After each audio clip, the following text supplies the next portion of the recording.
Hello, my name is Fess Kennedy, and this is a tutorial on NewBlue Titler Pro 2.0. This is for a beginner because I'm not much more than a beginner myself. I'm going to talk about keyframing. The idea of keyframing is to make objects move from one point to another point on the screen.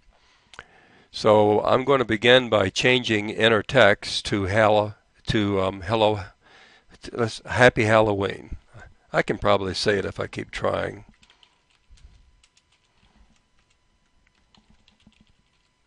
And I'm going to go into the library and pick out a style and change it a little bit. So that takes care of that. And now I need to add an object that I want to move for keyframing, even though I could keyframe Happy Halloween, but that's not what I want to do right now. So I will go into File, Import Image, and go into this folder, and there I have an image. And you see Halloween is selected right there, but I want to talk to this image behind it. So I'll click on here, and now I can move this in the top left-hand corner. And the object of my animation is to make this move from here to here and stop, move over, stop, move up, stop, move to the center and expand. So that's my goal. So how do I do that? Well, first of all, I make sure that I've got the paragraph that I want to work with selected. So I'll click here, and also the blue tells me that it is selected. I'll turn on keyframing, which is under the object tab, and keyframe 1 immediately is added as soon as I turn on keyframing. So you'll want to make sure that your cursor's at the very beginning before you ever turn on keyframing, because that's where it's going to start. Now, I'm going to move this baby down, and I want it to take 1 second to do that. So I will move the cursor over 1 second and hold down my Shift key so that it doesn't move off to the left or to the right, and there it is. And now when this plays back, the object will move down, and it will take 1 second to do so. I'll hit play now, and you can see that. Alright, and we'll stop that. Now, I want it to sit there for a second, so I'll move this over a second and add another keyframe, and that'll hold it in exactly the same place for this space right here. Now, the key to doing this the correct way is that when you want to make movement, always move this first, because you're telling the computer that when I move the object, I want you to move it, record the movement between these 2 points. Well, if you don't have this moved out to some space, it doesn't know what 2 points you're talking about. So I'm saying when I move this object from here to here, that's what you recorded. That right there, okay? Now I don't want to move the object for the next second, so I'll just move this over and say add a keyframe at the position that it's still in. Therefore, it stays in that position for 1 full second.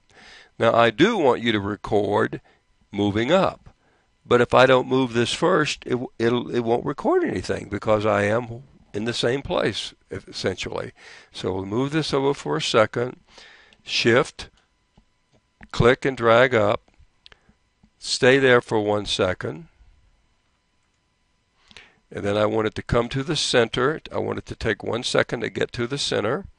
Now I do not hold down the Shift key because I want to go in like this, and I want you to stay there just for a teeny tiny while. So I'll move this over and hold you there. Now I want it to expand, and I want it to take about 1.5 seconds to expand.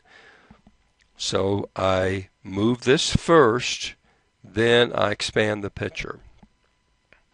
And I want it to expand and stay about like that right there. Even bigger maybe. Even bigger for sure. Right there. That's where I want it. Good. Now that has been recorded in that keyframe right there. So let's see what we've got now. I wanted you to come down and stop, go across and stop, go up and stop, stop just a little while and expand. That's not too bad. But I'm thinking, wouldn't it be better if it did not cover up Happy Halloween? Okay. In order to make Happy Halloween on top of the picture, I'll have to put the Happy Halloween on top by taking the one on top and dragging it down, or I could have taken Halloween on the bottom and dragged it up. So that looks cool, except I would like for Happy Halloween to end up a little bit lower.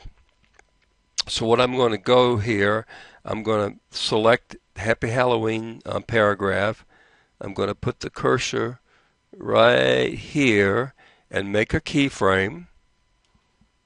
Turn on keyframing for that paragraph, and then add a keyframe. Now the object in this keyframe and the object in this keyframe are exactly in the same place. You notice Halloween does not move at all.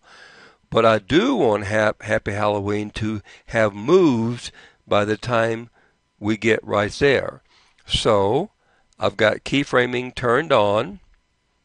I'll make that smooth also. And I'll go here and get my little, and now I want it to be right there when it comes to the end. So let's play that. There it is. And if I thought that was a little bit too fast, I could open up the space here and let's see what we get. Yeah, that's cool. That's pretty cool. Now how about if I thought when it got down here, I thought Happy Halloween was a little bit too far to the left. Well, the safe thing to do, I was going to say delete that, but let's just try moving it without deleting it. Even though it's going to create another keyframe, but one will be right on top of the other. So maybe you won't notice it. Yeah, I like that a lot. What else? Oh, the other thing I wanted to tell you, let's just say you were watching it and you decided that you wanted it not to stay in one place quite so long. Well, then what you could do is just close up the stay time like that. Then here's what you would get. You see how it doesn't stay as long in one place now? It doesn't stay that a full second. And of course, we could go the other way. Maybe you wanted a faster move time, but you wanted a longer stay time. Then you could do this. See there? Okay, we want this part right here to be faster.